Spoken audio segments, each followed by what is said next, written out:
howlgal qorsheysan oo ciidamada commandoska Soomaaliya ay ka fuliyeen deegaanada degmooyin ka tirsan gobolada Shabeellooyinka ayaa waxaa laga fuliyay deegaano dhowr ah. Deegaanada howlgalka laga fuliyay ayaa waxaa kamid ah deegaanka Basra ee gobolka Shabeellaha Dhexe iyo deegaanka Baghdad oo al-shabaab ay ku laayeen goobo ay ku dhibaateeyaan dadka shacabka. maxaa natiijo oo laga gaaray howlgalkan?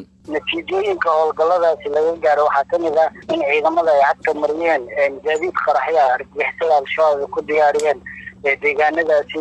sidoo kale waxaa lagu burburiyey goobo maxkamad beenaad ah oo argagixisada al-shabaab ay ku xiri jireen dadka shacabka Soomaaliyeed. maxaa khasaaraha oo ilaa hadda la gaarsiiyay argagixisada oo aan ognahay? khasaaraha ugu badan ee lagu gaarsiiyay argagixisada al-shabaab waxaa kamid ah in la dilay dagarqabayaal ka tirsan argagixisada al-shabaab oo uu ka mid yahay horjoogiye argagixisada al-shabaab uu qaabilsanaa aashida dhanka miilooyinka. cabdi waaxid waxaa idin nooga warantaa dadkii halka howlgalku uu ka dhacay aad kula kulanteen, maxaa falcelin oo aad kala kulanteen?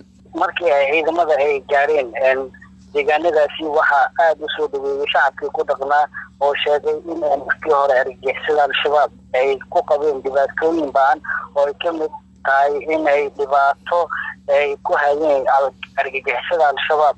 dhibaatooyinka ay shacabka sheegeen waxaa kamid ah in argagixisada al-shabaab ay ka qaadi jireen lacago sharci daro ah ama lacago baad ah.